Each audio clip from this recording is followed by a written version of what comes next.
Next one is seller carry, right?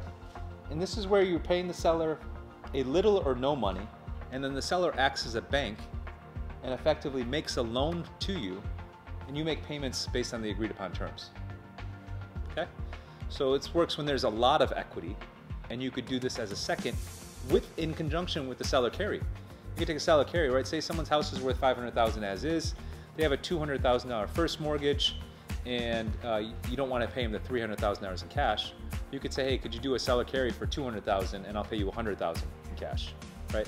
So you got the first that you can make the payments on, you've got a second from the seller, they got $100,000 cash, gives you some time to fix the house up and sell it, or fix the house up and rent it and refinance accordingly and then keep it.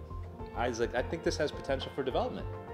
And so I dug into a little further, checked with a couple developer friends, and they're like, it does have potential for development. And then the seller confirmed, yep, the neighbors nearby that have the same zoning are going to be developing these properties. And so all the boxes are checking. So now we can, so now, you know, there's a, Dante knows this term better. The seller can, you know, they want their price, their terms, or their timing, right? Is that what it is, right? And so you can pick one, I get to pick the two. So he's like, well, I want 700. We're like, well, we'll give you 700, but it's going to take 2 years. He's down for that. So in this case, the plans and permits to build 15 units, 16 units? 16 units. We found out we can build 16 units on this property. He'll let us do a seller carry for 2 years, right?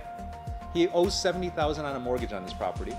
So we got 2 months for due diligence. So just to confirm the feasibility, check with the planning department, make sure that we know what our setbacks are, if we need a fire turnaround road, if we use the alley behind it, all the other, you know, feasibilities that we need to develop this property for 2 months as our contingency. That's our inspection contingency.